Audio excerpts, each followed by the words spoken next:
Olá, olá. Vamos iniciar a nossa live do bem.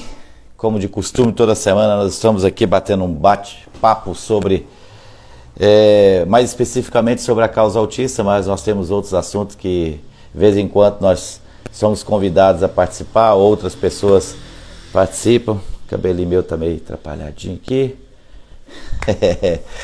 Mas vamos que vamos. Enquanto isso, vocês vão chegando, a gente vai iluminando. Hoje o nosso assunto é muito bacana para a nossa causa autista. É um assunto muito técnico que envolve todo esse tratamento baseado em evidências, e isso é muito importante para que a gente possa conversar. Werneck, obrigado aí pela audiência. Léo Werneck é o nosso secretário de comunicação da Prefeitura Municipal de Ipatinga, um grande parceiro, amigo, que tem nos ajudado aí muito. Paloma, obrigado por ter entrado. Regis, obrigado. Nunes, obrigado por ter entrado. Daniele, Emanuel, Érica, Ipatinga Online entrou, AP, Léo Werneck, e assim vai. Nós vamos recebendo todos vocês para esse momento bacana de live, que também é um lugar de debate, é um lugar de que a gente possa conversar, interagir, trocar de experiência, também jogar luz na nossa caminhada em termos do trato e o manejo com nossos autistas. Ipatinga Online, boa noite, obrigado. Érica Dias, boa noite, obrigado. E convidem a sua turma aí. Já dispara esse nossa live agora para que as pessoas possam vir, principalmente aquela que tem aí alguma ligação com a causa autista, porque hoje o assunto é muito importante. É a primeira vez que a gente faz uma live específico com esse tema. Nós já falamos em outras vezes e outras oportunidades muito de como usar essas técnicas, mas especificamente sobre a análise do comportamento, especificamente é a primeira vez, e hoje nós vamos aí bater um super papo com a Mariana Guerra, que é essa psicóloga especialista em análise do comportamento. A gente vai poder perguntar o que é comportamento, o que significa aba, qual que é os comportamentos funcionais, enfim, tudo. Se você tem alguma pergunta, espero que você faça. Nós estamos aqui com assessoria hoje com a minha filha Amanda, não sei se vocês me acompanharam aí. A Amanda é aquela que me deu o susto, que me deixou gago por 3 dias. Chegou e fez uma baita de uma surpresa para mim. É ela que vai me assessorar, que a minha esposa está em São Paulo com a minha cunhada Kívia. E hoje a gente está aí na assessoria com a nossa filha Amanda. Pois bem, quero só dar uns informações que a gente esteve em Timóteo. Obrigado, Timóteo, Amor Azul, a Associação Ajudar Faz Bem, a Edna, o Pablo, o Guilherme, o Neivson, a Ludmila, a Fernanda do Lions. Muito obrigado, foi muito bem recebido lá. Lá eu participei de uma roda de conversa, que não foi roda de conversa. Nós tivemos lá cerca de 80 pessoas participando. Um momento muito agradável, e reencontrei lá amigos de longa data, né? O Léo Bona, Leonardo, né? Filho da Cláudia Bona, meu amigo, autista Asperger, né? Hoje com 34 anos, já virou adulto. Eu conheço ele desde 2006, 2007, por aí afora, e hoje está aí com cabelos grisalhos.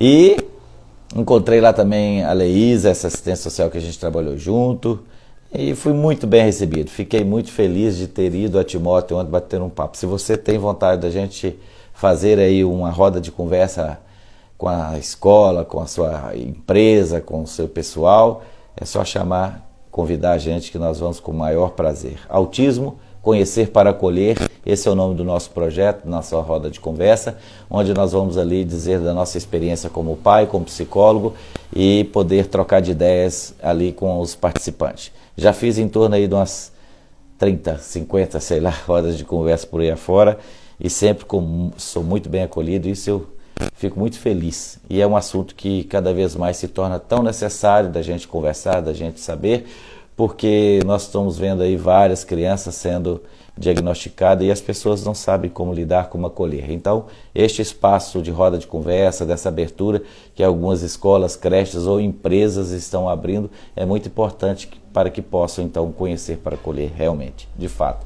E esse espaço de live também é um espaço dedicado para nossa família, para todas as pessoas que nos acompanham, para poder participar, interagir e colher informações aqui preciosas de profissionais que a gente convida a estar nesse espaço de live internet que a gente usa tão bem para a causa autista. Pois bem, chega de blá blá blá, né? A gente, nesse 8 de... Nossa, quero cumprimentar meu amigo aqui, Fabrício Rosa, muito obrigado, neurologista que tanto ajuda aí a nossa associação, um cara maravilhoso. Obrigado, Fabrício Rosa, muito obrigado por ser tão solícito quanto às nossas demandas aí. Rumênia, obrigado, Nascimento... Ângela Paula, né? Lívia Quintão. Ô Lívia, você falou que ia estar aqui, Lívia. Você não veio, Lívia. Vem cá, Lívia. Plantão policial. A Juliana, muito obrigado, Juliana, mãe do José. Obrigado por estar aqui. A Júlia Barros. Obrigado. SPP Souza, que deve ser o Samuel, esposo da Paloma. Mãe da Gabriela, da Mariana, do Daniel, do Ju Lucas, a Val, nossa jornalista, a Magali, Gotinhas do Amor, eu vi, achei lindo, deve ser a palestra de ontem, muito obrigado. Bruna Santos Almeida, boa noite, Daniel, boa noite. Andressa, Renata Silva, Pedro, Gustavo, Vanessa Reis, obrigado, Vanessinha. A Ana Laura Bicalho, obrigado, mãe do João, valeu demais, e assim a gente vai, Rosiane, Claudinha, tá aqui, Cláudia Couto, Sônia Maria, Dr. Fabrício Rosa, já falei, e a Ju Castro, não, essa deve ser a outra Ju, Eliara, boa noite, Ju, boa noite, Samuel, boa noite, Mari Souto, Cristiane, Eliara, enfim, vão entrando aí, nós já estamos já com alguns minutinhos, assim nós vamos convidar a nossa participante de hoje. Deixa eu ver aqui, deixa eu ver se quem está aqui. Você vai anotando para mim as perguntas? Você tem condições de fazer isso para mim? Tudo ao vivo é assim, viu, gente? Nascimento, boa noite, Daniel, boa noite. Bom, Marlene, boa noite. Deixa eu convidar aqui, eu acho que ela já está por aqui. Isso, convidando aqui. Na guerra, essa mineira que veio falar conosco nessa noite de hoje. Vamos ver se ela entra aí, tá? A televisão dela está fora do ar, mas já vai entrar, deixa eu ver. Alvarenga Soraya, é isso mesmo? Rosária Alvarenga. Você vai pegando lá a participação e vai vendo lá as perguntas e aí você escreve e me entrega. Pode ser isso ou pode ser aquela caixinha de coisa lá. Estamos esperando você na escola José Ferreira Maia. Uai, Rosângela. Ângela Paula. Vai ser uma alegria, marque a data e convida a gente. Eu vou lá assim na sua escola. O Henrique entrou. Obrigado, Henrique, parceirão, fazedor de tábua de churrasco. A minha tábua está precisando de uma manutenção. Érica Dias já parece que conhece a Mariana, excelente profissional. Lúcio Mariano, obrigado aí. Vamos convidar então a Mariana de novo, parece que deu um tchutchu lá. Olha aí o Wi-Fi, aí como é que tá aí as coisas. Anice, Daniel, sua voz está sumindo aí. Opa, é mesmo? Ficou muito baixo. Deixa eu ver esse aqui. Vê se melhorou, Samuel, por favor. Acho que Olá, Daniel. Oi, Mari. Agora sim. Tudo bem? Sei para conseguir entrar aqui. Tudo jóia. E você? Eu estou um pouco corrido hoje, né? Cheguei, melhorou. Obrigado, Fabrício. Doutor Fabrício, essa é Mariana Guerra, especialista em análise do comportamento. Ela veio falar hoje para nós sobre Vou falar um trocadilho aqui, tá, Mariana? Esse tal diaba. Esse, esse diaba que tanto é assim falado, mesmo é que nós colocado. escutamos. Né? Esse aba que tanto é recomendado aí nos laudos pelos médicos, pelo doutor Fabrício, doutor André, doutor Marconi, e por aí vai esses médicos, os médicos da nossa região que atende aí, né? O aba, a gente vai conversar muito sobre isso, é uma análise, é uma abordagem da psicologia, é uma ciência, né? E essa menina que vai falar tudo para nós. Então, mamães, papais, colegas participantes, se você tem alguma pergunta que possa parecer até assim muito rasa, mas faça, porque é assim mesmo. A gente não pode ficar cabulado. Muito obrigado por ter aceito o nosso convite, Mariana Guerra. Prazer é meu. Fala um pouco de você, como é que está aí. Você parece que veio de Juiz de Fora ou é de Juiz de Fora? Oxe, me fala aí um pouco de você. Daniel, eu sou psicóloga, eu sou especialista em análise do comportamento, a minha trajetória, né, assim, no estudo das deficiências, dos transtornos, ele começou bem antes até do período da faculdade. Eu gosto de contar essa história, né, porque eu acho que todo mundo que de alguma forma está envolvido nessa causa teve antes, né, um processo assim emocional, familiar que levou, né, a estudar. E eu tenho uma afilhada, né? Eu fui escolhida para ser madrinha de uma pessoa com síndrome de Down quando eu tinha 12 anos de idade. Oh, Então, quando eu entrei na psicologia, eu tive um projeto de pesquisa na faculdade, desde o início, voltado para a estimulação precoce de pessoas com síndrome de Down, né? Então, eu atendia bebês com a síndrome.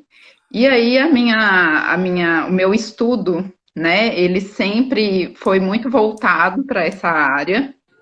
Durante depois uns anos, depois que eu me formei, eu saí um pouco dessa área, eu fui trabalhar com recursos humanos, mas isso sempre me rondando pessoalmente, né? Então eu sim. sempre tinha um vizinho que recebia o diagnóstico de autismo, ou uma pessoa conhecida que nascia uma criança com síndrome de Down, e as pessoas me demandando, né? E como sempre foi um tema que eu gosto, que eu sou apaixonada, eu me mantive estudando essa área, né? E há uns anos atrás eu optei por voltar para meus estudos novamente para isso. Eu comecei a fazer uma pós-graduação em neuropsicopedagogia em Juiz de Fora, e a partir dessa pós-graduação eu conheci uma pessoa de lá, uma pedagoga, que me convidou para participar de uma clínica, né, do corpo clínico de uma clínica em Juiz de Fora. E foi lá que eu conheci a análise do comportamento, né? Eu já estudava a análise do comportamento teoricamente, né? Assim, participava de alguns cursos livres, mas não tão a fundo como eu tive a oportunidade de conhecer lá, né? De ver isso na prática. E me apaixonei. Então, a minha trajetória em Juiz de Fora, eu trabalhei lá como coordenadora de programas ABA, que a gente chama, né? Eu fazia todo um processo de avaliação, então eu utilizava dos instrumentos da análise do comportamento, né? Do BIMEP, PIC, né? Eu utilizava desses instrumentos para avaliar o desenvolvimento, né, dos nossos atendidos, fazia um processo de criação de um plano de ensino individualizado e depois criava programas, né, para ensinar essas habilidades que eles ainda não tinham, né, que estavam em déficit ali no repertório de comportamento deles. Então, e aí, no meio desse ano, a minha família é de Ipatinga, né? Meu sobrenome é Guerra, e aí eu optei por voltar para cá, né, e implementar esse tipo de serviço aqui.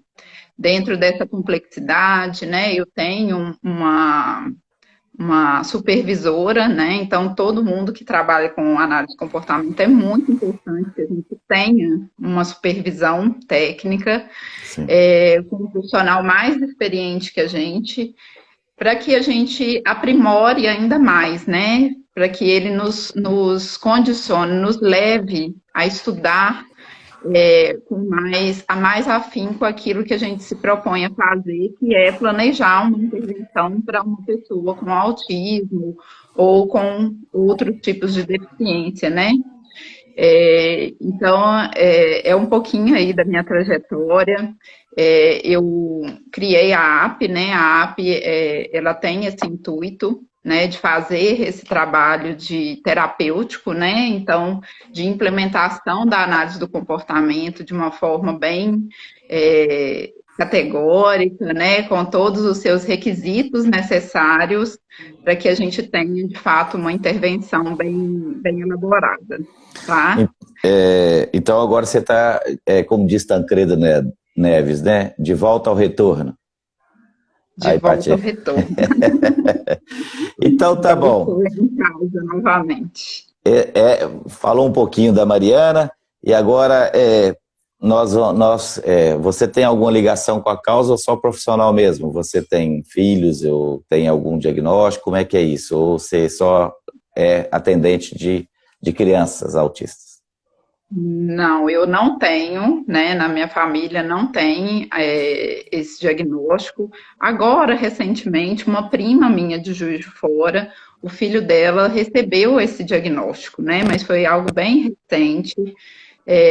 Infelizmente, eu não tive a oportunidade de atendê-lo lá, mas com certeza ele vai ser bem encaminhado pela equipe, né, da clínica onde eu trabalhava lá, porque realmente são excelentes. Tá bom. Agora a gente quer uma pergunta que não quer calar, e aí a gente já entra direto na nossa programação, digamos assim, de debate, né? O que é ABA? São 3 letras que eu acho que vem para ficar na vida da família autista, né? O que é ABA? ABA é a sigla em inglês, né, para análise do comportamento aplicada, né? A análise do comportamento, ela é uma linha, né, da psicologia que estuda o comportamento, né, que entende o comportamento a partir da interação, né, daquele indivíduo, daquela pessoa com o meio onde ela está inserido. E aí você me pergunta, o que é esse comportamento, né? O que seria isso? É porque comportamento a gente logo pensa, pronto, eu me comportei, ó, eu estou me comportando. Eu tô um cara descomportado, né? O que é comportamento? Porque análise de comportamento, qual comportamento, né? É só para fazer essa liga, porque da minha função como ativista da causa, Mariana, eu gosto de ter palavras de acesso, sabe? Que a mãe, que às vezes não tem nenhuma qualificação, nenhum estudo, mas vai ser essencial na vida desse menino ou dessa menina, ela precisa saber o que significa essas palavras, que psicologia é danada para colocar nome bonito nas coisas, e às vezes a mãe não debulha isso, né? Esse comportamento, o que é esse comportamento, né? Análise do comportamento. Qual comportamento? E aí eu vou relembrar a minha supervisora de Juiz de Fora, que ela explicava pra gente assim, comportamento é tudo que o homem morto não faz. Ou seja, boa. Ou seja, comportamento é tudo que a gente faz, né, no nosso dia a dia. Desde dormir, né, dormir é um comportamento e ele pode ser estudado, né? Até aquilo que a gente faz no nosso dia a dia, realmente, né? As nossas palavras, os nossos gestos, né? Então, tudo que a gente faz é um comportamento. E como que a análise do comportamento, ela compreende isso, né? Ela compreende o nosso comportamento enquanto interação. Então, tudo que a gente faz dentro de um meio ambiente onde nós estamos inseridos, isso tem algo que acontece antes dele e que talvez provoque aquele comportamento, e algo que vem depois, né? Enquanto consequência daquilo que a gente fez. Então, a análise do comportamento, ela se propõe a isso, a estudar essas três questões: aquilo que antecipa um comportamento, o comportamento em si, e aquilo que vem depois. Tá? Sim. Eu só queria trocar isso em miúdos ainda, se me permite. Por exemplo, se a gente trazer um exemplo aqui dentro desse antecede, comportamento e pós-comportamento, como é que seria isso? Então, eu vou citar um exemplo que acontece nas famílias, né? A mãe fala assim com a criança, desliga a televisão. E aí, então, isso aí é aquilo que a gente chama de antecedente, né? Aquilo que acontece antes. E aí, aquela criança faz o quê? Ela chora, ela berra, ela grita, né? Uhum. Ela fala que não. Isso tudo aí é um comportamento de birra, né? E o que acontece depois? Tem pais que vão lá, dão uma palmada, tem outros que vão lá e ligam a televisão novamente. Não dá palmada não, que eu tô falando. Estou citando um exemplo que a Sim. gente cita. Não, eu tô falando para os pais aqui, ou para as mães, não dá palmada não. Desculpa, vai lá. Isso aí, então, seriam as consequências, né, de um comportamento de birra. Então, a gente entende, né, que todos os comportamentos, eles passam por essas três contingências. Como diz você, um nome bonito da psicologia, a gente chama de contingências em análise do comportamento. Então, o comportamento de birra foi desencadeado por um pedido dos pais para desligar a TV e que teve como consequência ir lá e ligar novamente a TV, ou uma palmada, ou uma bronca, enfim, podem ser várias questões. E a análise do comportamento, ela se propõe a isso, a entender o que está envolvido neste comportamento.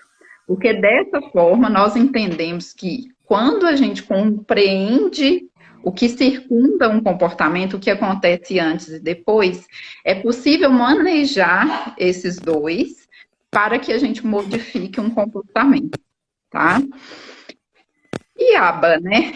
Então, eu falei de análise do comportamento. Mas eu queria que você falasse aí, então, por exemplo, no caso do desliga TV, birra e palmada, então, qual que é a análise aí deste comportamento? Então, o gerador de um conflito ou de um comportamento não esperado, não aprovado, podemos então trabalhar isso de uma outra forma em que ele desliga a televisão, que não deu uma resposta negativa e que você não precisa então responder esse comportamento negativo. Então, como que seria essa análise? Aí você diz assim para a mãe, não fale, não desliga a TV. Então, e aí é sobre isso que eu vou falar, né? Que quando eu falo de análise do comportamento aplicada, significa que existem um conjunto de práticas, um conjunto de evidências científicas que embasam aquilo que eu vou dizer para os pais para fazer diante deste comportamento de birra, né? Houveram estudos anteriores, né, a minha prática profissional, que, diante de várias situações parecidas com essas, eles entenderam, compreenderam esse determinado comportamento de várias formas diferentes, e eles puderam criar estratégias, né, para melhorar este comportamento de birra.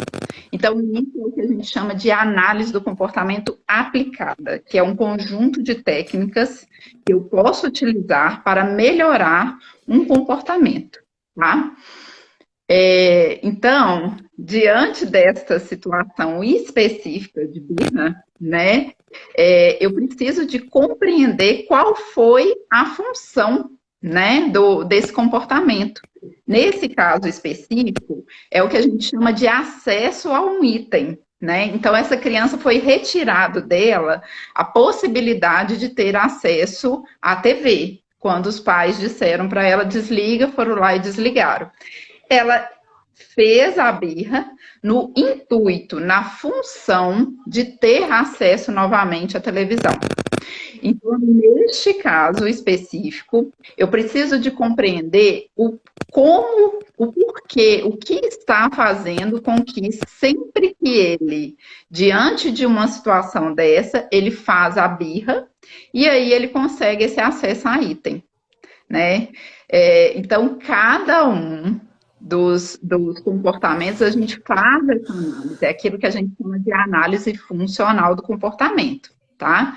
Então, se você me perguntar assim, Mariana, todas as vezes que aquela criança ela fizer birra, eu tenho que fazer sempre da mesma forma? Não. Eu preciso de compreender qual foi a função da birra naquela situação específica. E aí, justamente isso que a gente ensina para os pais, né? A gente pede para que eles registrem isso ao longo de um tempo e à medida que a gente pega um compilado de anotações, de registro dos pais, a gente consegue compreender em quais situações a criança emite determinado comportamento e faz um direcionamento mais assertivo para aquele comportamento daquela criança. É por isso que em análise do comportamento, primeiro, não existe uma intervenção igual à outra, né? Do mesmo jeito que o autismo não existe um quadro clínico igual ao outro, né? Cada autista é um. Na análise do comportamento, a mesma coisa. A gente precisa de analisar o comportamento daquela criança, tá? Então, Entendi. assim, eu gosto de sempre falar sobre isso, né? Porque as pessoas esperam uma resposta direta, né? Eu acompanho o grupo do CIA, né? E eu vejo, às vezes, muitas mães lá, famílias. Gente, o que eu faço? Meu menino está me batendo. A gente precisa de avaliar isso. A gente precisa de avaliar o que está acontecendo antes, o que está levando ele a emitir o comportamento de bater e o que está mantendo esse comportamento, né? Eu só queria combinar com você o seguinte, que às vezes eu quero fazer aqui o papel de quem nunca ouviu falar sobre, tá? Então eu vou fazer algumas perguntas que às vezes a gente ainda não apareceu. O Alberto está até dando parabéns aí, outras pessoas já entraram, mas a gente às vezes não conseguiu nem ver aqui. A Soraya está falando que a Eliara Souza também tem um filho autista, a Alzilanda está dizendo que é excelente, dupla de profissionais de primeira linha, o Marcelo está dizendo, a Magali está dizendo reforçador, a Rayana entrou. Bom, eu queria só ver se não entrou perguntas aqui, que a minha assistente até agora não trouxe. Então eu quero fazer algumas perguntas que parece que eu estou interrompendo, mas é assim, é só para que a gente tenha clareza. A questão da televisão é uma análise em separado que pode a mãe trazer outras. Esse comportamento pode ser num primeiro momento de birra, que se entregar aquilo que é o alvo da birra, ela está reforçando uma coisa para ela fazer outras vezes, né? Então ela acaba reforçando o negativo, não é isso? Uhum. E para quando... acesso a item, né, Daniel? Quando eu falo de função do comportamento. Então, ele emitiu o comportamento de birra para ter acesso ao item. Se os pais entregam ou aquilo que ela quer, né, que seria o acesso novamente à televisão, os pais estão, sim, reforçando esse comportamento, tá? Sim, entendi. Agora, aí o ABA entra com cada queixa, porque às vezes a mãe nem acha que isso é normal, que é coisa que tem que ser tratada, combinada, não é isso? Pode ser, poxa, ele faz birra, mas isso é coisa de menino. Não pensa que esse comportamento tem que ser, digamos, dosado, alinhado, tem que ser tratado, tem que ser analisado e condicionado. E às vezes aparece aqueles mais casca grossa. Esse menino agride, esse menino se morde, esse menino é agitado, ele está me batendo, o que eu faço? Eu revido, eu bato, eu sou o pai, eu sou a mãe, como é que pode bater na mãe? E esse contrato social, como é que fica isso? Como é que eu deixo uma criança dessa idade? Isso é falta de criação, falta de educação, tem tudo isso. Talvez é esses comportamentos mais pesados que nasceu lá na birra do desligar a televisão, não é isso? Sim. Diante desse histórico, né, que a gente fala de reforçamentos, né, de comportamentos inadequados, a gente percebe que a tendência da criança, do adolescente, é ir piorando, né? Então, quando ele percebe que não existe uma outra forma de negociação, né, que não existe outras variáveis que vão interferir, né, naquele comportamento dele, a tendência dele é ir só aumentando. Porque ele vai querer a todo custo ter acesso àquele item, né? E isso vai só piorando à medida que ele vai crescendo, porque vai crescendo força também, né? Vai crescendo outras questões que estão envolvidas ali, tá? O que é muito citado é a questão da tela, não da televisão, mas do celular, né? O celular hoje é um problema real vivido por todas as famílias, não só dos autistas, né? Essa pandemia aproximou muitas crianças do celular. Até por um lado, porque o celular era coisa de brincar e passou coisa séria para estudar. Então eu tenho que ficar na frente desse meu brinquedo falando sério, né? Essa criança com muito tempo de tela, e aí já chega no seu consultório, mãe, eu quero... Mariana, eu vim aqui para você tirar o celular da mão do meu filho, né? Aí você responde o quê? Não foi eu que dei, né? Ou como é que se trabalha esse desmame? Qual que é a orientação, digamos assim, para essa permanência dessa criança por longo tempo frente ao celular, manipulando, tirando dele aí algumas habilidades, como interação, como faz de conta e tudo mais? Além disso, né, Daniel, tem a questão também do desenvolvimento neurológico dele, né? Então, o celular, ele interfere diretamente na atenção, naquilo que a gente chama de funções cognitivas, né? Então, ele interfere na memória, na atenção.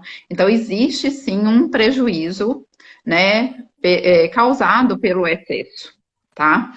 É importante a gente entender que existe um excesso. Se a gente quer tirar isso de uma hora para outra, a gente vai ter um outro problema, né? Que seriam os comportamentos inadequados, porque ele está acostumado com um tempo de tela muito grande, né? Então, para a gente diminuir isso, o ideal é que a gente faça isso de maneira gradativa. Agora, em contrapartida, a gente precisa de dar acesso a essa criança, a esse adolescente, a outras atividades que sejam prazerosas para ele também, né? Encontrar outras atividades. Então, não adianta eu querer tirar um celular, né, que está ali fazendo a função de distrator para ele durante o dia e não querer colocar uma bicicleta, não querer sair com essa criança e levar para uma pracinha, levar para algum lugar, usar um brinquedo de maneira funcional. Então, a gente precisa de entender que, primeiro, eu preciso de diminuir isso de maneira gradativa. Eu não consigo tirar um 8 para um 80. E segundo, que eu preciso de dar acesso a ele a outras coisas que sejam prazerosas também e que vão ocupar esse tempo que antes era ocupado só pelo celular, tá? Traduzindo isso aí... Pode dizer, desculpa. Agora, uma estratégia interessante é fazer os combinados, né? Quando a criança tem uma capacidade cognitiva de compreensão de um antes e depois. Então, primeiro você vai fazer a atividade da escola, por exemplo. Depois você vai ter 20 minutos de celular. Quando a gente consegue fazer essa troca, é uma estratégia interessante para a gente, né, adequar com eles. Planejar, né, tempos do dia para fazer isso. Então, olha, você vai assistir o celular durante 1 hora quando você chegar da escola, 5h30. Então, você dá o acesso para ele naquele tempo.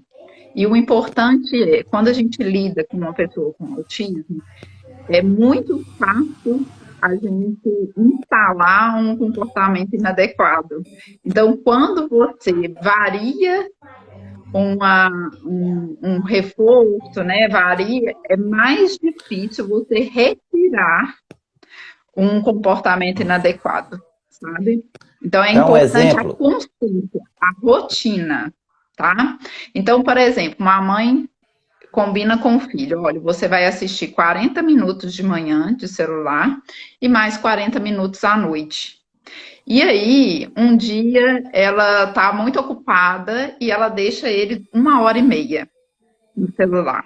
Ou ele faz um comportamento de birra e ela entrega o celular para ficar livre daquele comportamento.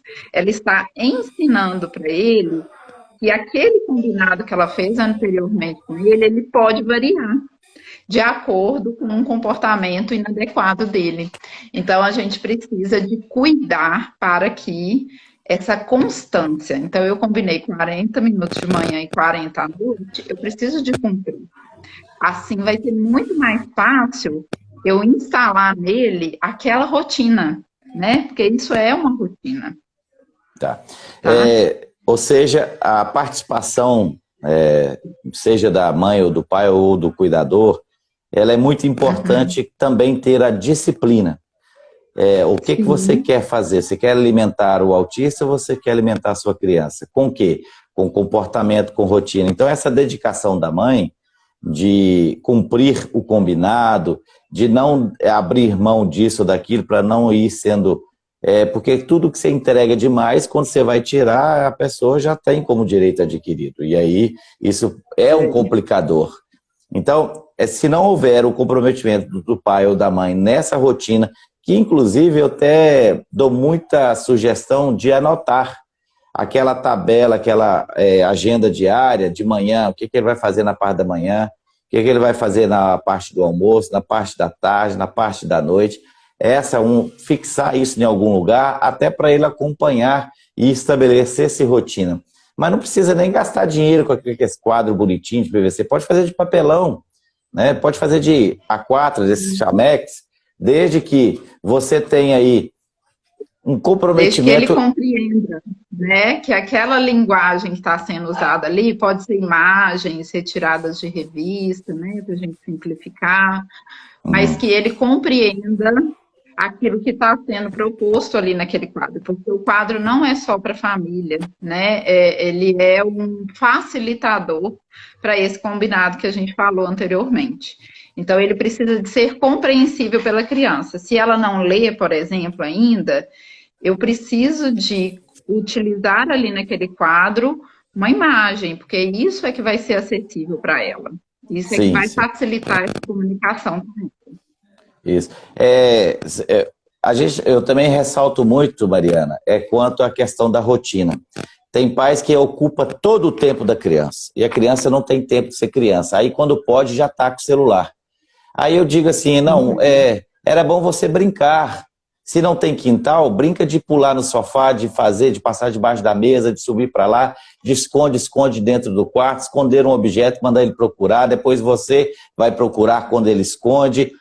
Mas tem que tirar essa fração do tempo para esse cuidador, essa mãe, esse pai, lidar com esse filho, ter com ele esses Interação, né? momentos. E até para ele quebrar aquela rotina de que quem manda é o pai, é a mãe, eu obedeço. Não, temos aqui um núcleo Isso que eu ia familiar falar, interativo. né? Pois não. É importante porque quando a gente fala de análise do comportamento, quando eu falo de consequências, né, e a gente utiliza isso, por exemplo, em clínica para ensinar novos comportamentos, ensinar novas habilidades, eu utilizo um reforçador, né, eu utilizo algo, às vezes, tangível, ou seja, eu posso usar um tempinho ali do celular com aquela criança, ou eu posso utilizar algo comestível que ele goste, ou eu posso usar um brinquedo que ele goste, né? Então, ele faz um comportamento, ele aprende uma habilidade que eu estou querendo ensinar, logo em seguida eu entrego um reforçador. E, junto com isso, junto com um reforçador que a gente chama de tangível, que seria o celular, a comidinha, ou algum brinquedo, a gente entrega para ele também o que a gente chama de reforço social. Ou seja, eu entrego um elogio para ele. E isso vai fazendo com que ele compreenda que aquilo que eu estou entregando para ele também tem uma parte social ali importante. Ele está sendo reforçado por uma outra pessoa, por um comportamento que ele fez.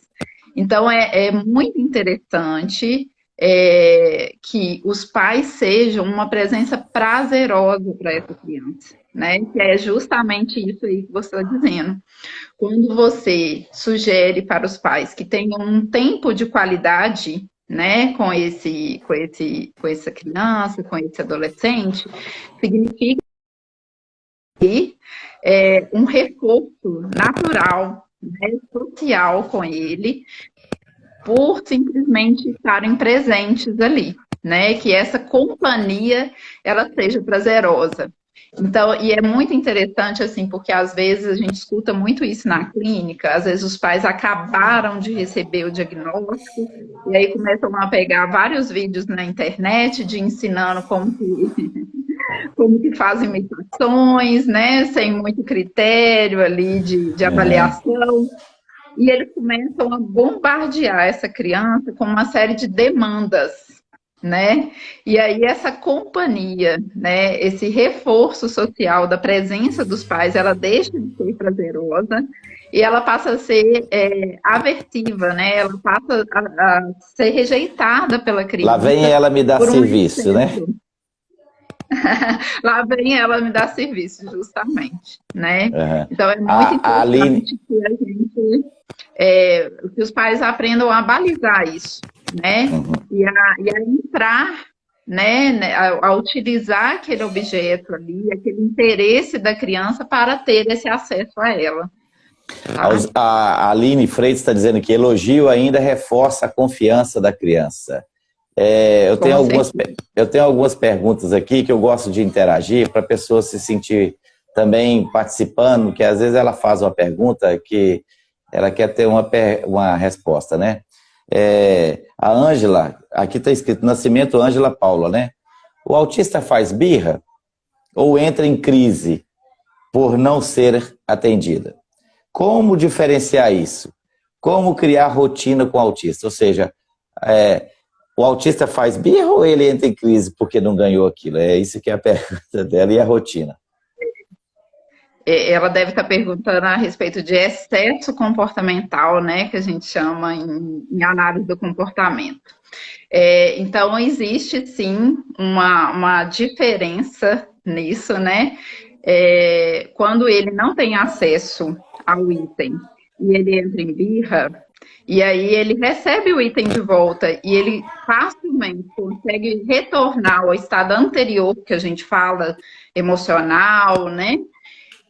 Ele entrou em birra, tá? Ou seja, ele manteve ali as funções cognitivas dele preservadas durante aquele tempo, né? Que ele estava chorando, que ele estava se debatendo, enfim.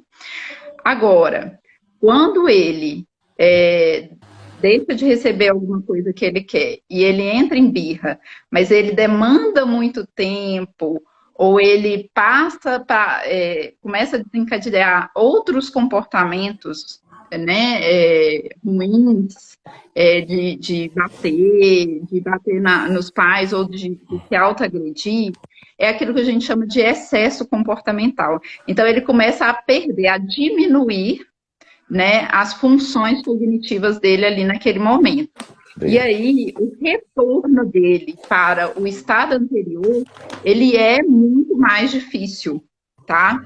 Então, quando a gente trata de manejo de comportamento, que a gente chama, né, que a gente vai fazer um planejamento para intervenção nesse tipo de comportamento, a gente avalia isso também.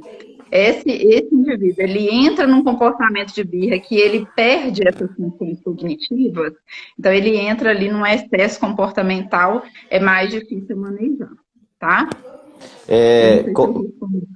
Eu vou complementar aqui com a pergunta ou o exemplo para ficar, digamos, guardado. Todo supermercado fazendo a compra. E os supermercados, sem querer, não por maldade, coloca todos os Kinder Ovo na altura do olho das crianças. Eu acho que é porque falta espaço nas gôndolas em cima, aí eles põem embaixo, assim, coitado. O supermercado, às vezes, não sabe muito dessas coisas, aí fica fazendo isso sem querer. E aí a criança vai passando, põe o olho naquilo, eu quero aquilo. A mãe, porque um Kinder Ovo mais vale, é quase uma prestação da Minha Casa Minha Vida. Não sei se você sabe o que é isso. E aí o Kinder Ovo, cara, ele passa a ser aquela coisa pretendida por esse menino. Esse menino vai rolar no chão no supermercado, certo? Birra. Pois é. E aí, entregou o Kinder Ovo? Não, e ele não entreguei não, ele tá rolando lá. Porque quando eu falo, ou eu pago Minha Casa Minha Vida, ou eu compro um Kinder Ovo para esse menino. O pai tá pensando, a mãe tá pensando. E aí? Ou o pai dá um grito nele ali no meio do supermercado e ele rapidamente levanta e continua a fazer a compra. É isso que eu expliquei. Se ele volta ao estado anterior, né, antes de ver o Kinder Ovo, se ele volta a esse estado emocional com mais facilidade, significa que ele entrou em birra. Né? É um comportamento mais facilmente manejado. Agora, se ele entrou na birra, o pai deu um grito, ou o pai começou a andar com o carrinho e largou ele lá, né, ignorou aquele comportamento dele, e ele continuou fazendo, né, significa que ele entrou num excesso comportamental. Aí é mais difícil da gente manejar, tá? Aí a gente pode até desencadear outros que são mais perigosos, né? Então, por isso que a gente volta naquela questão, Daniel, que a gente falou anteriormente. O comportamento inadequado, quanto antes a gente atua sobre ele, né? Assim que ele inicia.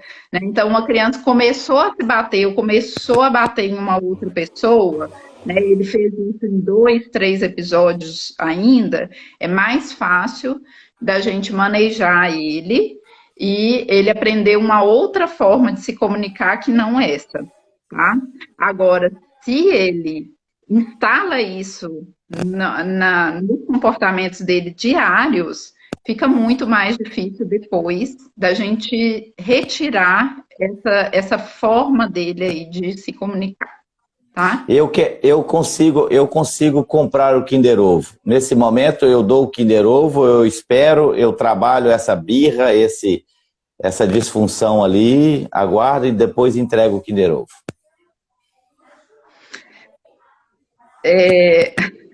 Estou te apertando. Você está matando na lista do comportamento, querendo respostas assim, sem. É porque isso é tão comum, porque. Não, realmente as contingências têm que se levar em consideração, porque não é um fato isolado. Deixa eu te contar uma coisa. Quando eu vou sair com o Augusto, eu já faço com ele, mas o Augusto está com 7 anos, ele tem muita linguagem de compreensão, ele sabe dizer. Quando a gente faz agenda social, ele capta a informação e aprende aquilo ali e vai me dando resposta naquele combinado que a gente fez pré-saída de casa. Então, eu vou, por exemplo, para o supermercado, vou encontrar com o tal do Kinder Ovo lá. E ele nem gosta do Kinder Ovo, ele gosta daquela bolinha que tem lá dentro. Só que nem sempre que a bolinha que tem lá dentro traz o que está na caixinha. Ele quer o desenho que está na caixinha. Aí a gente tem que comprar a caixa toda para ver se vem, né? Aí eu falo, não, aí eu tenho que vender tudo que tem e olha lá. Mas eu combino com ele, eu explico, olha, lá a gente vai ter Kinder Ovo, hoje não é o dia de comprar Kinder Ovo, o Kinder Ovo vai vir no dia das crianças, ou você vai escrever uma cartinha para o Pai Noel pedindo Kinder Ovo de presente de Natal. Ou seja, a gente faz um bem bolado, que a gente chama de agenda social, a gente chama isso de... E aí essa criança já está meio que preparada. Isso para uma criança que tem já uma cognição, tem já uma coisa mais estabelecida.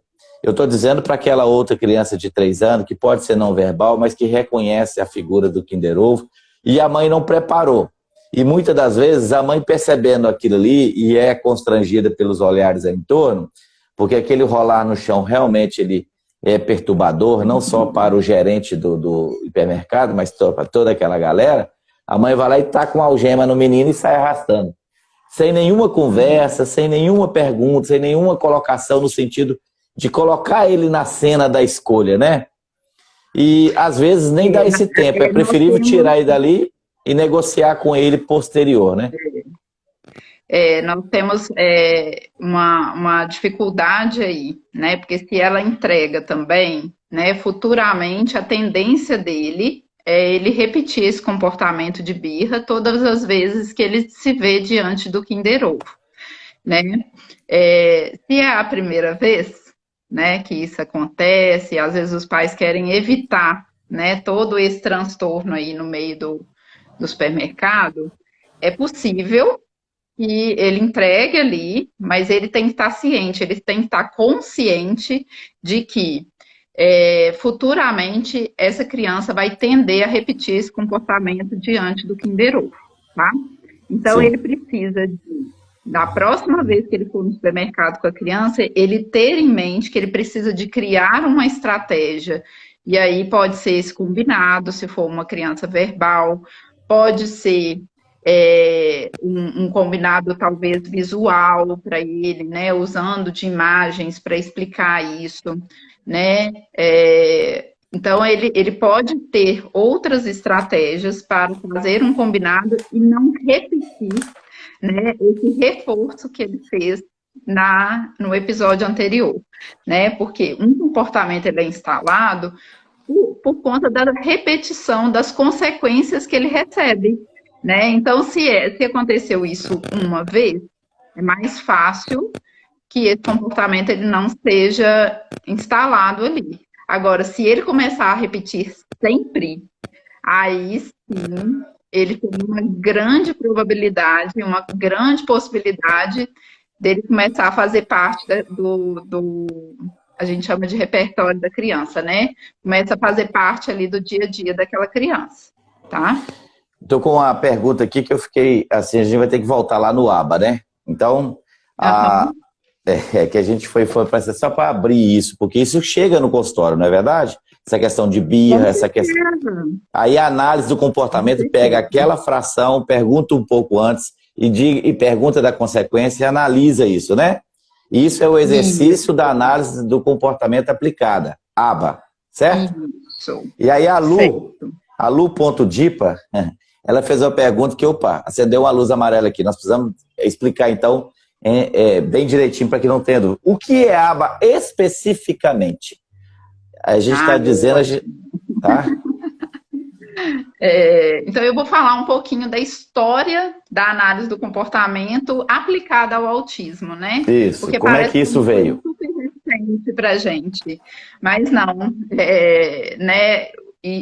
Lovat, né, que foi um psicólogo estudioso, ele fez um estudo em 1987, né, onde ele utilizou desses princípios da análise do comportamento, né, desse princípio de que um comportamento, existe um antecedente, né, existe algo que acontece antes dele e algo que acontece depois, e que faz com que esse comportamento aumente, e ele utilizou disso para ensinar habilidades para pessoas com deficiência intelectual. E ele percebeu, né, depois desse estudo, que grande parte dessas pessoas, eles aumentaram o nível cognitivo deles, né? Foi feita uma avaliação de QI antes e depois, e eles perceberam isso. Então, após esse estudo, a análise do comportamento aplicada, ela começou a desenvolver diversos estudos, né, diversos estudos a respeito de práticas, de quais comportamentos poderiam ser ensinados por essa ciência, e começou a ser amplamente difundido para o tratamento do autismo, né? Hoje nós temos em torno de 23 práticas baseadas em evidências, ou seja, a gente tem uma série, um rol, né, de possibilidades que a gente tem de ensinar essas pessoas novos comportamentos, novos repertórios, novas habilidades, tá? E aí, mas exatamente, né? Quais seriam esses comportamentos que a gente pode ensinar através da análise do comportamento aplicada? Então, o primeiro, né, seriam justamente a diminuição desses comportamentos inadequados que a gente estava falando aqui anteriormente. Então, através da análise do comportamento, através dessa análise funcional que a gente chama, do que acontece antes do comportamento, por exemplo, de birra, de destruir objetos, de bater nas pessoas, de se autoagredir. Através da análise do que acontece antes disso e do que acontece depois disso, a gente consegue ter uma compreensão de qual a função desse comportamento e a gente consegue atuar sobre ele para a gente diminuir esse comportamento ao longo do tempo. Tá? Por isso que ele é tão indicado, no caso, ele traz tanto, benefício, digamos, nesse tratamento ao autismo, né? Porque ali existe alguns comportamentos muito presentes na vida do autista que são disfuncionais, que precisam ser moderados, né? E aí que entra o ABA. Eu espero que a Lu entendeu que o ABA é verificar, assistir esse comportamento e entender o que deu início a esse comportamento e aplicar ali um outro comportamento para as consequências dele. Isso é ABA. Analisa o comportamento e aplica.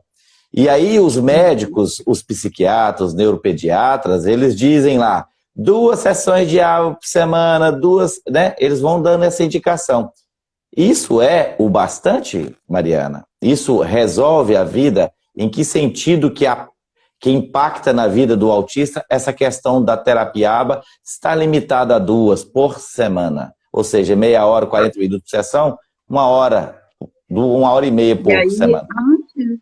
Antes de responder isso, Daniel, eu queria complementar uma outra questão, que então eu posso diminuir comportamentos inadequados, né? Eu posso diminuir os comportamentos ruins, mas eu preciso de criar naquela pessoa, de dar àquela pessoa outras habilidades, seja de comunicação, seja de interação social, seja habilidades acadêmicas, né? E tudo isso a gente pode ensinar através dessa análise do comportamento.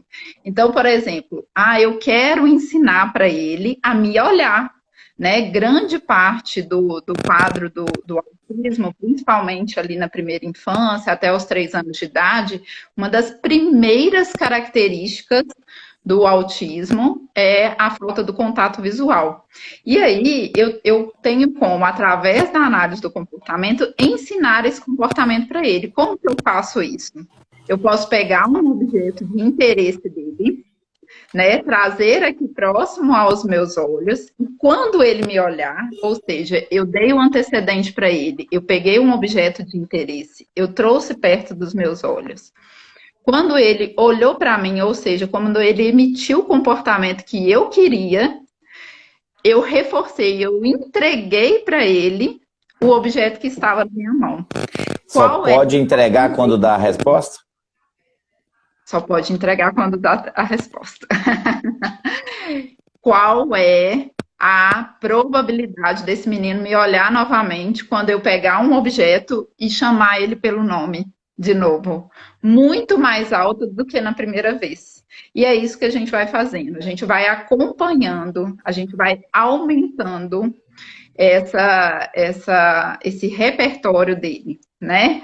E a gente pode fazer isso com várias habilidades, né? A gente pode fazer isso com as habilidades de comunicação. Então, o PECS, por exemplo, que é um sistema, né, de comunicação alternativa para aquelas crianças que não têm desenvolvimento da fala, ou têm uma apraxia de fala, ou somente para a gente aumentar essa comunicação. Pega uma pulseirinha que tem lá dentro perto lá, uma pulseirinha para mim. Então, eu dou o antecedente para ele, né? Eu estou ali com o objeto dele de interesse na minha mão, né? E aí ele tem uma fichinha, né? Ele tem que emitir o comportamento de pegar uma fichinha, de me entregar essa fichinha. E aí, quando ele emite esse comportamento, eu entrego para ele o objeto de interesse que ele tem. Essa aqui é a pulseirinha aqui, é mais ou menos assim, né? Ela é para comunicação não verbal, né? Esse aí não é exatamente o PEX, né? Não, eu sei, eu só estou dizendo um objeto, né? Sim, isso. É que eu não achei o PEX aqui. Ele tem a fichinha, né, com a imagem, né, do objeto que ele tem interesse. Então, vocês compreendem que eu estou utilizando a análise do comportamento aplicada ali, né? Eu tenho um antecedente, né? Eu tenho o comportamento e eu entrego para ele a consequência, que é aquilo que ele quer. Então, isso tudo é análise do comportamento. E é dessa forma, né, que nós trabalhamos. A gente utiliza do reforço positivo, né? A gente utiliza uma consequência positiva para aumentar um comportamento que a gente quer. Tá? Então, deixa eu só intervir. Essa habilidade é muito comum, não fazer contato visual. Então, precisamos que ela faça contato visual, porque isso vai promover uma autonomia para outra habilidade que a gente tem interesse, né? Então, primeiro a gente precisa estabelecer um contato de interação. E essa é uma queixa que chega mesmo no seu consultório, certo? A gente chama pelo nome, ele não olha, não vira, parece que está surdo. Então, aí ele tem essa habilidade ele tem esse déficit de habilidade que é não permanecer no olhar. Então nós temos que aí esse é o comportamento que nós queremos eliminar. Então a aba, esse análise do comportamento aplicado, vai agir ali. Essa é uma estratégia que você utiliza. Olha, Mariana, né? Você chama e aí na hora que ele fizer o contato, entrega para ele ou para ela aquilo que você mostrou. Ou seja, você interviu para eliminar a não olhou. Olhou no olho, premia. Ou seja, eu olhei e ganhei. Na próxima vez vou olhar de novo quando me chamar. A consequência do olhar foi ganhar o objeto desejado. Antigamente isso era na mesinha, não é isso? Ganhavam um chocolate, ganhavam uma balinha, né? Na verdade, Daniel, o que se define, né? Se eu vou utilizar o que a gente chama de treino por tentativas discretas, que é esse treino mais estruturado na mesinha, ou um treino mais naturalístico. Depende do grau, né? Do grau de comprometimento, né, de comprometimento dessa criança. Então, quanto mais comprometido e quanto mais o desenvolvimento dessa criança ele está distante do desenvolvimento típico, maior a minha necessidade de usar um treino mais direto, mais estruturado. Quanto mais precoce a intervenção, quanto mais próximo da idade cronológico, o desenvolvimento dessa criança tá, mais eu tenho a oportunidade de utilizar situações naturais para ensinar, tá? Então, assim, eu não sou nem bandeira só do ensino estruturado, nem bandeira só do naturalístico. Né? Tá, joia. Depende do paciente que chega e você vai estudar esse paciente para ter um plano terapêutico junto com ele, né? O desenvolvimento dele, né? Amanhã a gente vai falar um pouquinho melhor a respeito dessa questão do desenvolvimento infantil e como é feita essa avaliação do desenvolvimento para o autismo, mas é muito importante a gente ter em mente isso. Não existe um ensino melhor do que o outro, não existe um que robotiza ou não, existe uma falta de planejamento. Se eu começo a ensinar uma habilidade pelo ensino estruturado, eu preciso de planejar a minha intervenção de forma que eu vá diminuindo essa estrutura e aumentando as possibilidades dele utilizar aquilo que eu estou ensinando no treino estruturado no ambiente natural. Então, isso tudo é um planejamento, tá? Deixa eu te falar, eu queria só avisar para todo mundo que ainda está na live que esse assunto é tão grande, denso e muito, que a gente não conseguiria esgotar. E aí satura, a live satura. Chega um momento que precisa ir jantar, ir no banheiro, e aí você acaba desligando. Como o assunto é de muita importância e muito aplicado à questão do autismo, o ABA não é só para o autismo, né? Ele é para todo comportamento. Quando a gente aprendeu o ABA, a análise de comportamento na faculdade, eu ensinei um ratinho a jogar bola, né? Eu treinei o ratinho até que ele fizesse gol. Aí, à medida que eu passei aí 2 meses ensinando esse ratinho. Aí, todo dia eu ia lá na caixinha, treinava esse ratinho, treinava, até que um dia eu punha a bolinha, ele saía carregando a bolinha e fazia o gol. Ou seja, eu apliquei isso dentro da caixa Skinner, né? Todas essas teorias que a gente absorve na faculdade. Aí, isso foi sendo estudado e pode muito bem ser aplicado em qualquer tipo de comportamento disfuncional que não seja o autismo. Certo, Mariana? Então, amanhã nós vamos ter a segunda parte dessa live especial. Por que chamamos ela de live especial? Primeiro, a qualidade do profissional, esse acolhimento da Mariana, essa simpatia toda, ela é muito especial. E a segunda é porque o assunto é muito técnico, muito importante. Eu acredito que as mães estão recebendo muitas informações preciosas e aí a gente dividiu a live em 2 dias. Hoje nós estamos fundamentando o que é a aba, de onde que veio, qual que é a necessidade disso, alguns exemplos práticos desse análise do comportamento aplicado. E aí a gente vai amanhã, no mesmo horário, no mesmo Instagram, falar da aplicação da aba, né? Como que vai se dar isso aí. Então amanhã nós vamos falar um pouco mais disso. Mas hoje eu queria saber de vocês o seguinte, a gente vê muito assim essa oferta de aba, do aba, né? Quais são os requisitos para ser aba verdadeiramente na essência? Você que é especialista, você estudou e se preparou, mas quais são os requisitos para o tratamento, para ele ser considerado aba, ou seja, análise do comportamento aplicado? Eu vou só voltar numa questão que você me questionou antes, assim, Mariana, quanto tempo de aba precisa de acontecer para ser efetivo? Você não respondeu. Só para a gente não perder essa informação, e ela é muito importante para as famílias, né? Então, eu falei de 2 possibilidades mais fundamentais que a gente tem para utilizar a aba, que é a diminuição de comportamentos inadequados e o ensino de comportamentos, de novas habilidades para aquela criança, tá? E para eu conseguir fazer isso, né? Eu preciso de um tempo, eu preciso de uma intervenção que a gente chama de intensiva, né? Se aquela criança vai 2 horas por semana, ou seja, 2 sessões por semana no especialista, e esse especialista ele não tem tempo, né, para indicar para os pais de o que eles podem fazer para continuar essa intervenção em casa, essas 2 horas, elas são insuficientes. Por quê? Se a gente está lidando ali com uma criança que muitas vezes tem um comprometimento cognitivo, tem um comprometimento de memória, de atenção, né?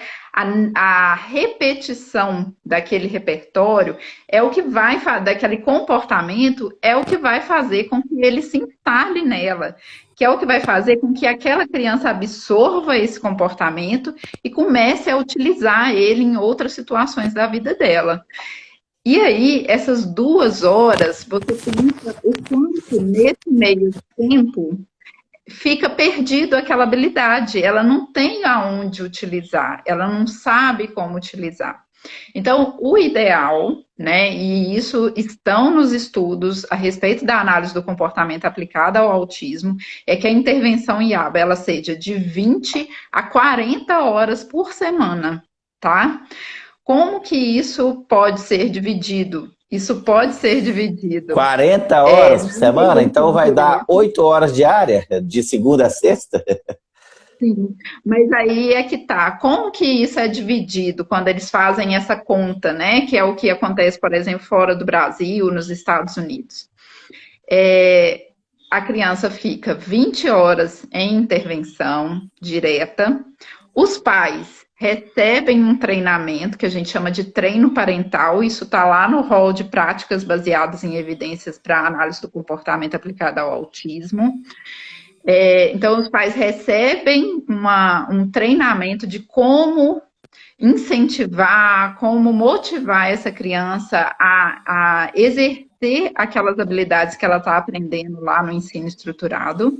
E a escola, né? Então, o mediador escolar, ele é treinado dentro dos princípios da análise do comportamento para também intervir com essa mesma estrutura. Então, isso cria para aquela criança uma possibilidade, todos utilizam da mesma avaliação de desenvolvimento. Então, o que eu estou ensinando para ela no ensino estruturado, na clínica, a mediadora vai trabalhar aquela mesma habilidade na escola e os pais vão trabalhar aquelas mesmas habilidades em casa. Então, olha a intensidade desse ensino e olha o quanto ele vai ser muito mais possível de ser instalado ali naquela criança. Eu até digo... Então, o ideal é isso. Eu até digo que para o autismo tem duas técnicas, é continuidade e intensidade. Essa intensidade, essa continuidade, dentro dos parâmetros da comprovação baseada em evidência, você realmente está transformando o autista. Parece que a gente está jogando aqui um balde de água fria em tudo que está acontecendo, porque na prática não é isso que a gente teve. O Dr. Fabrício Rosa, ele até mencionou no início da live que ele diz que é importante o que eu vou até pegar aqui a observação dele. Ele até diz que, na opinião dele, o ABA é uma opção importante no acompanhamento dos autistas, dentre outras. O que me deixa triste é saber que a grande maioria de mães não terá acesso a essa terapia, uma por causa do preço, outra por causa do tempo ou do acesso. Uma que são poucos profissionais disponíveis, você, por exemplo, para a gente ter o know-how que você tem, você passa 2 anos, né? Quanto que é a especialização? 2 anos? 2 anos, e depois, e depois eu tenho diversos cursos livres, né, que a gente chama. Hoje a gente não pode... Hoje nós não podemos ser irresponsáveis de pegar um curso livre aí de 40 horas e depois colocar no cartão que a gente tem especialidade em ABA, né? Psicólogo ABA. E isso quem vai pagar o preço por essa coisa é o autista, porque ela não terá expertise nem habilidade para analisar o comportamento disfuncional e intervir naquilo e aplicar a mudança e engajar com essa criança, trazendo as habilidades em deficiência. Então é muito sério isso. E eu vejo que parece ser até nós estamos longe disso, mas não. Existe sim uma possibilidade muito grande que a gente vá ter profissionais sendo cada vez mais formados devido à alta demanda. Então a lei do mercado de oferta e procura vai equilibrando isso. Infelizmente tem uma lacuna que vai ficar fora disso, mas futuramente, digamos daqui a 2, 3 anos, nós teremos muitos profissionais já formados, especialistas nesse sentido, e a partir daí aplicando. Aqui em Patinga, particularmente, nós temos aí uma proximidade muito grande com o prefeito, e ele, dentro da ordem pública, isso é muito demorado, mas o Gustavo tem se preocupado em elaborar uma política pública que lá vai ser ofertado essa questão do treinamento parental, dessa condição de entrega para a família, uma continuidade em casa, porque no consultório é muito limitado esse tempo, esse homem-hora. Então nós, ano que vem, se Deus quiser, nós vamos estar inaugurando aí essa política pública voltada para o autista. Mas, Mariana, sobre a questão do tempo, os pais, eles podem, você até citou que vão para a internet e fica lá, pega um videozinho e acha que está aplicando. Mas o pai, ele pode ser muito bem orientado pela psicóloga e ele ser treinado e fazer em casa. E fazer essa intensidade em casa, né? Muitas mães deixam de trabalhar para cuidar do filho. Então essa mãe precisa ser treinada para na parte da manhã, contraturno da escola, ela possa fazer atividades para aquela habilidade que está sendo treinada, intensa. Aí na hora que ele aprender, fixar o olhar, a gente já pode mudar para outra habilidade, dando manutenção de vez em quando. Nunca mais parar de colocar o objeto aqui na frente do olho, para que ele sempre seja treinado a olhar no olho, né? E Isso. O treino parental, né, ele é hoje uma das práticas baseadas em evidências com mais ênfase, né, principalmente depois da pandemia, né, porque muitas clínicas tiveram que fechar durante a pandemia, né, os profissionais não trabalharam com a mesma intensidade de antes. E aí, o que aconteceu? Os pais precisaram de aprender, né, a ensinar essas habilidades para os filhos. E isso foi muito difundido durante a pandemia e a gente percebeu o quanto foi importante. Né? Eu tinha pacientes de fora que ficavam lá 20 horas semanais na clínica e que os pais deixavam lá e não continuavam essa estimulação em casa. E quando a gente voltou para o atendimento presencial, e aí a gente pediu para que os pais começassem a entrar mais na clínica e participar dos atendimentos, até porque a gente ficou naquele terror inicial que não podia encostar em nada, não podia encostar em ninguém. Eram eles que faziam a estimulação física, né, dos filhos. sim, A gente percebeu o quanto foi importante, bom para os pais assistir o nosso treino, assistir a forma como a gente manejava comportamentos inadequados, como a gente conseguia ensinar habilidades para eles e o quanto que eles começaram a aplicar isso com mais frequência em casa. Então a gente percebe assim que a participação da família, né, ela é fundamental. Fora que isso é um empoderamento, né, Daniel? Porque muitas vezes muitos pais veem, né, as estereotipias, as ecolalias, aqueles gritos, né, que são as estereotipias vocais, e não sabem o que fazer com aquilo. E quando a gente entrega para eles ferramentas práticas, né, de como eles podem manejar com isso, eles se sentem empoderados, eles se sentem muito mais parte daquele contexto ali. Tá? Então, eu acredito muito no treino parental, além de ampliar, né, os pais têm ali acesso a vários ambientes diferentes com a criança que podem implementar aquelas habilidades que estão sendo ensinadas. Tem essa questão do empoderamento dos pais, a gente percebe uma melhora do estado emocional deles quando eles começam a participar mais do tratamento também, tá? Mas aí, só voltando ali nos requisitos, então. Então, quando a gente fala de aba... Ai, eu não estou te escutando. eu quero fazer a pergunta novamente, com todas as letras, para que seja bem esclarecido, que a gente está tendo muita pergunta, olha, esse aqui tudo é pergunta que não dá tempo, a gente, infelizmente, mas eu vou manter essa pergunta, que eu acho que ela é de suma importância, você vai ser contemplado, mãe ou pai que está aí escutando. Porque é necessário fazer isso. Eu estou pedindo a Amanda aqui para anotar as perguntas e a gente elaborar isso. E amanhã, na segunda live, a gente tirar um tempinho para fazer um comentário rápido, sem réplica.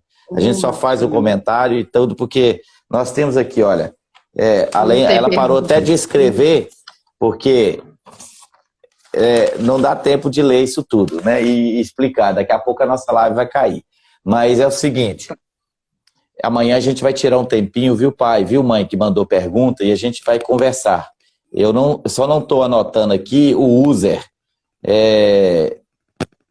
Tem uma mãe aqui perguntando, por exemplo, a Daiane. Meu filho está com mania de gritar, o que eu faço? É um comportamento, aí a gente tem que aplicar a análise, né, doutora? Deste comportamento, análise, e depois aplicar Ele pode ter várias funções. Né? Ele pode ter a função de chamar a sua atenção, ele pode ter a função de uma autoestimulação, que a gente chama, ou até ele se pode organizar, ter a função de fugir.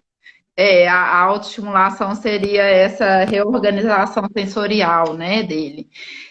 Ou ele pode ter a função de fugir da demanda, né, de alguma demanda que está sendo apresentada para ele. Então, no caso do comportamento do seu filho de gritar, a gente tem que analisar o que está acontecendo ali antes e depois, para a gente saber o que está mantendo esse comportamento. Tá bom. Daiane, desculpa, a gente só passou por ela porque passou aqui, tá bom? Veloso Anese está parabenizando pelo trabalho nosso trabalho. Valeu, Vânia. Quais requisitos para o tratamento ser considerado ABA, análise do comportamento aplicado? Ok. Então, primeiro requisito, né? Esse comportamento que a gente vai escolher para ensinar para esse indivíduo ou para retirar desse indivíduo, isso precisa de ser relevante socialmente para ele. Ele precisa de ter uma função social, né? Então, por exemplo, um comportamento de birra numa sala de aula, muitas vezes retira ele, né? Retira-se ele da sala de aula e ele deixa de ter acesso ao ensino de outras habilidades ali. Então, ele é um comportamento relevante, importante socialmente para a gente manejar. Um outro requisito, né? Eu preciso de ter embasamento teórico, eu preciso de ter estudos dizendo para mim que aquilo que eu estou implementando em termos de técnicas para ensino ou para manejo de comportamento inadequado, ele está comprovadamente, cientificamente estudado e comprovado como eficaz. Todo comportamento que eu vou escolher para ensinar ou para retirar, eu preciso de ter a condição de observar, de mensurar. Então, eu olho para aquele comportamento, eu vejo o quanto ele é intenso, o quanto ele é frequente no repertório daquela criança. Então, esse comportamento que eu vou escolher, ele precisa de ser observado. Eu preciso de ter uma comprovação de que aquela intervenção que eu estou implementando com ele, ela está modificando de fato aquele comportamento, ele está melhorando o comportamento dele. Então, se eu retirar a minha intervenção, aquele comportamento, ele está instalado, né? Então, isso aí é o que a gente chama de analítico. Ele precisa de ser eficaz. Então, toda terapia ABA, não existe terapia ABA sem demonstração em gráficos. Eu preciso de saber, através de mensuração do comportamento, se ele está sendo eficaz, né? Se aquilo ali que eu estou me propondo, ele de fato, através do gráfico de desenvolvimento daquela criança, ele está sendo importante para ela. Pode falar. Eu tenho um colega que fala assim, quem não mede não gerencia. Então, esses gráficos seria essa medição se o meu objetivo está sendo alcançado para aquela demanda que está sendo trabalhada. Por exemplo, fixação do olhar. Isso tem um tempo também no espaço da terapia, ainda mais quando se trata do modelo intensivo e contínuo, isso tem que ser medido quase que diariamente, né? E os feedbacks dos pais e tudo isso vai sendo colocado no gráfico, né? Isso. Na verdade, todas as tentativas que a gente chama, né? Então, por exemplo, eu dou uma oportunidade para a criança emitir o comportamento de me olhar. Aquela resposta dele ali, ela é registrada. E isso gera para mim um gráfico, né? Isso gera para mim dados e ao longo do tempo vai me dizer se aquela intervenção que eu planejei, que eu escrevi para instalar esse comportamento nele, ela realmente está sendo eficaz. Porque se esse gráfico ele não está melhorando, eu preciso de mudar a minha intervenção. Eu preciso de mudar a minha forma de ensinar esse comportamento para ele. Entendi. Uma outra característica do comportamento bem importante é que todos os procedimentos, tudo que eu escrevo para implementar com aquela criança, precisa estar muito claro, precisa estar muito objetivo, conciso, né? De forma que, se eu peço para um pai implementar com ele uma intervenção em casa, o pai, ao ler aquilo, ele compreenda e ele consiga replicar isso em casa. E a mais importante de todas, né, que eu falo, que é a possibilidade de generalização, né, que a gente chama em análise do comportamento, ou seja, se eu estou ensinando para ele alguma coisa em consultório, ele precisa de ter uma aplicação direta disso no dia a dia dele. Não adianta eu pegar uma habilidade mirabolante no consultório, e eu gosto muito de citar, às vezes, um exemplo interessante, que às vezes chegam adultos para a gente, né? Porque a análise do comportamento, apesar da eficácia dela ser mais comprovada na intervenção precoce, mas a gente tem a possibilidade de ensinar novos comportamentos para adultos também, né? E aí os pais chegam para mim e falam assim, eu quero que você ensine ele a ler. Mas será que aquela leitura é tão relevante assim no dia a dia dele? Ou seria mais importante se eu ensinasse aquela mulher, aquela menina, a trocar um absorvente, né? Então, no dia a dia dela, o trocar o absorvente é muito mais relevante do que eu aprender a ler. Então, eu vou dar preferência, né? Enquanto, né, planejar aí essa intervenção para uma habilidade que seja importante no dia a dia dela, tá? Priorizar habilidades, não é isso, Mariana? As que são mais prioritárias no convívio da qualidade de vida, da automação, da autonomia, né, diária, né? Isso, justamente. Então, assim, são esses, né, os requisitos.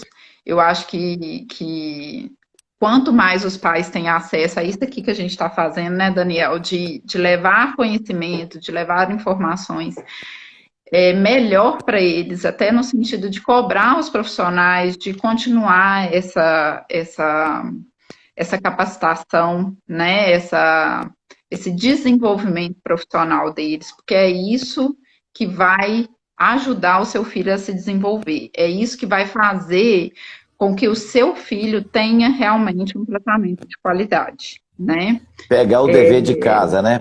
Pega a orientação da profissional e fazer em casa as atividades, não é isso? Eu até quando a gente teve esse diagnóstico do Augusto, ele tinha 1 ano e 8 meses, né?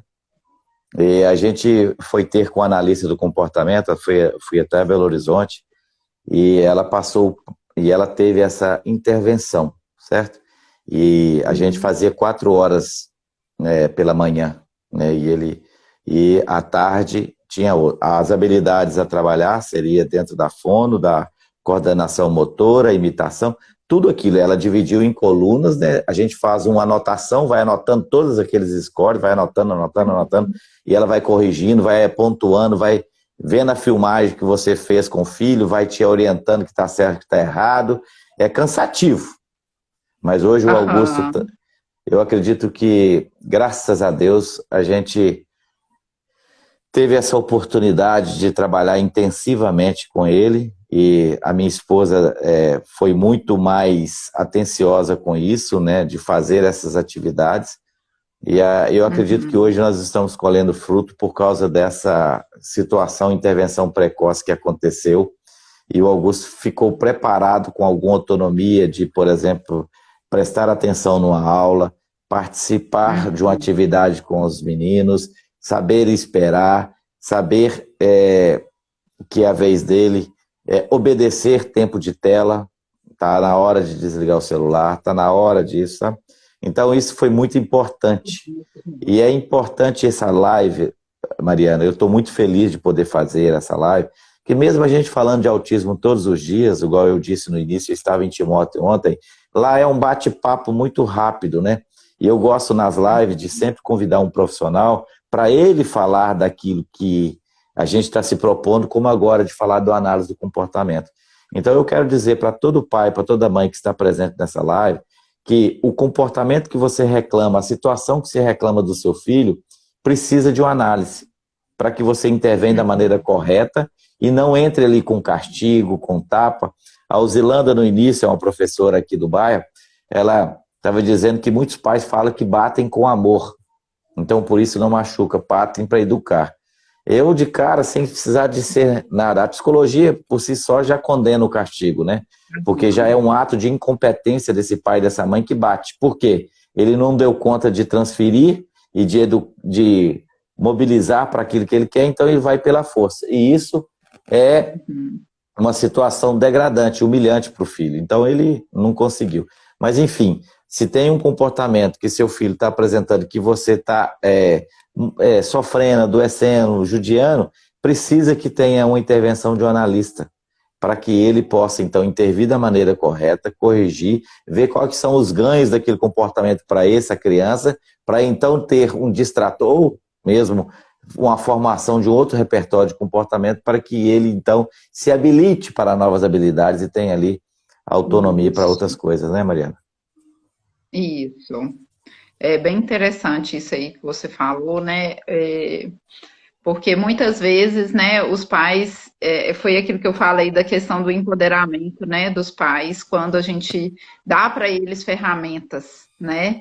E amanhã a gente vai falar um pouquinho a respeito de como que a gente avalia esse repertório, né? O que que a gente utiliza de instrumentos para isso. Porque não adianta eu só retirar um comportamento inadequado, eu tenho que ensinar para ele um outro, né? Em contrapartida, um outro mais funcional, que a gente chama, né?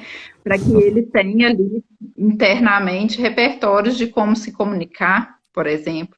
Então, é de suma importância que os pais tenham essa percepção, que eles consigam verificar o quanto que isso é complexo, né? Assim, quando eu falei a respeito dos pais verem vídeos e tudo, não é no sentido de desencorajar, mas é no sentido deles perceberem que existem formas, né, da gente avaliar esse repertório, existem formas da gente conhecer essas habilidades que já existem e a gente ampliar isso ainda mais, né? E eu falo que eu não trabalho só com a qualidade de vida daquele indivíduo, eu trabalho com a qualidade de vida de uma família, né? Eu fico muito feliz quando, às vezes, chega no consultório uma família que está lá meses sem dormir, porque a menina não consegue se comunicar, e eu começo a ensinar essas habilidades para ela, e eu consigo, daqui 3 meses, 2 meses, descansar, né? Dar a oportunidade para essa família de dormir. Eu fico muito feliz quando isso acontece, e por isso que eu sou tão apaixonada com a análise do comportamento, né? Porque a análise do comportamento tem resultado, né? Você age e mostra um produto, entrega, né? E isso tem que ser feito né? Não é separado da família. Muitas famílias entregam o celular para ter um pouco de paz, e às vezes depois para tirar é muito difícil. Mas não vale tirar o celular e deixar o menino no sofá. O que ele vai fazer? O que tem mais de estímulo do que um celular hoje? Eu acho difícil você ganhar do celular hoje. Por isso que ele... Ixi, caiu para mim.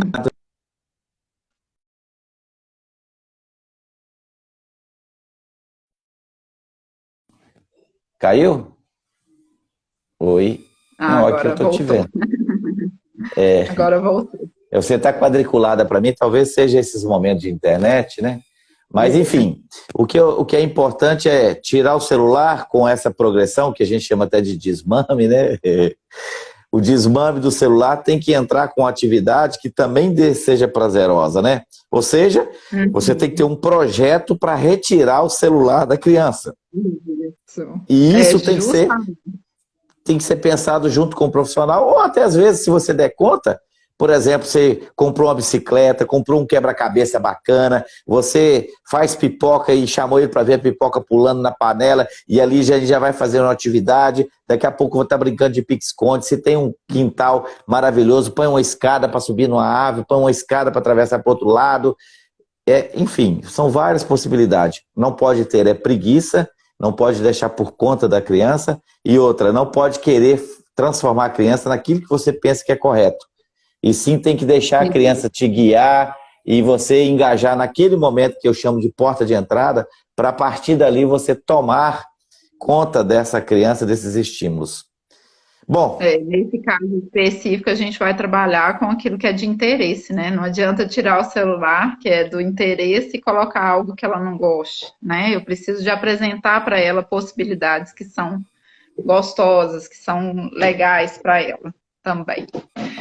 eu acho que você quer fazer algum comentário da questão dos pré-requisitos? Eu falei sobre todos aqui, né? Eu Tá. acho que São 7 as considerações, né? Os pilares, né? são 7. Isso. Isso. E eu E fui eu queria te falando, perguntar, eu eu fui queria te perguntar, evitando com os meus termos técnicos. tá bom. Eu quero te perguntar então uma pergunta. Existe alta para a terapia analista do comportamento? Existe, com certeza. Quanto mais precoce, né, a gente intervém, né, nessa criança, quanto menorzinha ela é, aí é aquilo que eu vou explicar para vocês amanhã, né? Quando a gente está fazendo uma avaliação de desenvolvimento dela, eu avalio qual que é a idade cronológica daquela criança e o que está faltando ali para ela atingir, em termos de comportamento, de habilidades, aquela idade ali cronológica dela, tá? E eu Uhum. vou atuar em cima disso, né? Em Sim. cima desse ensino para ela. Quanto mais próxima ela tiver da idade cronológica dela, em termos de desenvolvimento, menor é a necessidade de uma intervenção, que a gente chama de intensiva. A gente pode ir diminuindo essa intervenção, tá? O que dificulta isso? Ou quando a criança tem uma deficiência intelectual associada, fica muito mais difícil, né? Porque esse déficit cognitivo ele vai permanecer, né? Então isso dificulta muito essa alta, tá? E a questão da idade. Então, quanto maior, mais distante a tendência dessa criança estar da idade cronológica dela. Então, mais coisas eu preciso de ensinar para ela atingir isso. Né? Então, é mais comum que esse atraso ele permaneça por mais tempo. Tá? Mas quando a gente pega aí uma criança em idade precoce, a gente começa desde pequenininha, ensinando essas habilidades de atenção, como você contou, né, do seu filho, que é o contato visual, o contar, o esperar, o comportamento de ouvir, de obedecer o outro, né? Mais chances ela tem de atingir a idade cronológica dela em termos de desenvolvimento. Então, mais Meu filho, rápido também ela recebe alta. meu filho, na época, ele tinha um atraso cronológico de 8 meses, mais ou menos, né? 8 meses. Então, depois a gente teve uma outra avaliação, que é a que você disse aí, dos gráficos, do acompanhamento, isso foi achatando, isso foi reduzindo, né? Então, muito bacana. Agora, Mariana, eu queria só fazer uma leitura aqui, as pessoas estão participando, mas a gente quase não tem tempo, não é uma falta, não é um descaso, viu, gente? É porque tem gente dizendo aqui que foi um prazer ter me conhecido hoje lá na creche Estrela da Manhã, a Marinelza, deve ser, 1405, obrigado, eu também adorei, um momento muito rápido, mas a gente deu conta de interagir.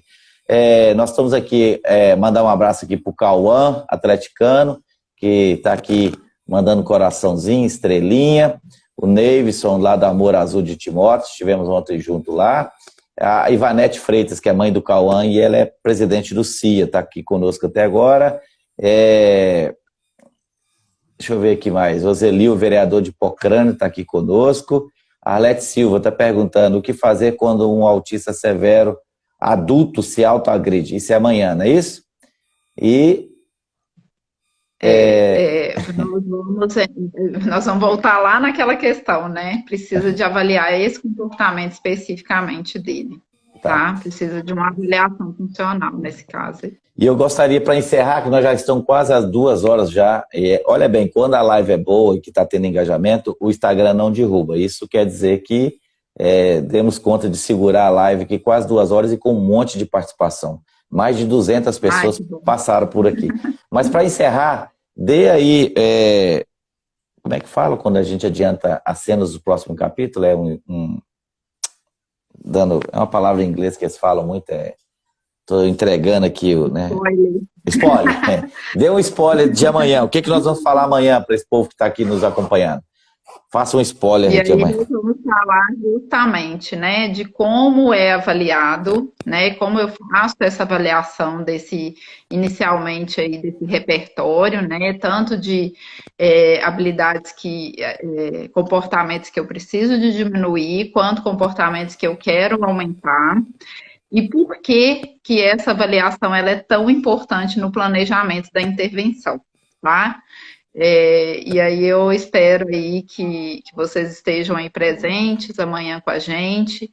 Eu vou me fazer o exercício de ler as perguntas, de ver aquelas que são parecidas umas com as outras, né? Para a gente responder isso amanhã. Vão abrir uma caixinha de perguntas também, né? Vamos ver se a Val está aqui. A Val está aqui ainda. Ou Val, abrir uma caixinha de perguntas aí, ou qual comportamento disfuncional? O que você acha da gente abrir isso? Ou você acha que vai tumultuar? Uma caixinha aqui na nossa página. Como é que a gente vai fazer? O que você acha que a gente pode trabalhar? Me dê 2 itens aí. Comportamento disfuncional seria um que quer mostrar? Eu posso falar um pouco mais a respeito dessa análise funcional e das funções do comportamento inadequado. Eu vou me propor a isso, porque eu acho que vai ser uma explicação um pouco mais genérica, a gente não vai pegar esses exemplos individuais, que eu vou voltar na mesma resposta, né, que eu preciso de analisar o caso específico. Então, eu vou falar um pouquinho da análise funcional e dessas funções do comportamento inadequado, para que os pais tenham uma luz, assim, né? Porque muitas vezes o comportamento de birra, eles não conseguem entender ali muito bem o que está acontecendo. E quando eu vou falar dessa função do comportamento, talvez isso fique mais claro para as famílias. Eu só quero explicar o que significa falar da função do comportamento, só para elas entenderem. Desculpa, eu quero insistir nessa facilidade de compreensão. O que acontece? O autismo, uma das características principais é a dificuldade da comunicação, correto? Sim. Então, eles emitem comportamentos inadequados para que, com a função, muitas vezes, de comunicar algo, né? E aí, isso é amplamente estudado pela análise do comportamento. Quais seriam essas funções, essas possíveis funções? E quando a gente faz uma análise, né, daquele comportamento, a gente encaixa, né, esse comportamento em uma determinada função. E quando a gente faz isso, a gente consegue criar novas estratégias para talvez ensinar comportamentos mais adequados ou diminuir comportamentos inadequados apenas, entendeu? Então, primeiro a gente identifica essa função, primeiro a gente sabe por que esse comportamento está acontecendo, tá? Para depois a gente criar uma estratégia. Eu só queria traduzir isso para a pergunta da caixinha. Como é que a gente vai perguntar lá? Não, elas podem levantar as dúvidas práticas dela. Eu vou fazer essa explicação voltando para a questão técnica. Então, por exemplo, a gente vai ver, né, que o comportamento de birra, ele pode ter funções diferentes. É sobre isso que eu acho que vai ampliar o entendimento delas, né, das famílias, e vai facilitar para eles a identificação disso aí na prática, né? Combinado. Então tá bom, a gente vai fazer umas perguntinhas aí, participa aí no @Daniel do Bem e no @UpDesenvolvimento Intervenção comportamental. Intervenção comportamental. E amanhã a gente retoma isso aí. Quero agradecer a presença aqui da Associação Ajudar Faz Bem. A gente esteve junto ontem lá, a Edno, o Pablo. Muito obrigado por ter nos dado aí a audiência. Quero aqui agradecer a todos vocês que vieram, fizeram perguntas. Nós vamos tentar cumprir a promessa de amanhã responder tudo. A Valde, a nossa assessora aqui, vai fazer uma caixinha de perguntas, vocês fazem lá as dúvidas, e agradecer você demais pela disponibilidade. Já tem 2 horas que nós estamos no ar, nós quebramos a internet hoje, a Rede Globo deve ter tido metade da audiência no seu Jornal Nacional, as novelas. Isso é muito bacana, um assunto muito técnico, e eu gosto de conversar muito lá no chão mesmo, para que seja acessível a todos. Você me desculpa essa a minha implicância, mas você foi muito carinhosa comigo, com todos os ouvintes aí, os liveanos. Muito obrigado, viu, Mariana? Amanhã a gente está junto. Muito obrigada, viu? Eu fico muito feliz, né, de saber que existem pessoas disponíveis aqui na cidade para difundir, né, esse conhecimento e absorver a análise do comportamento da forma como ela merece, né,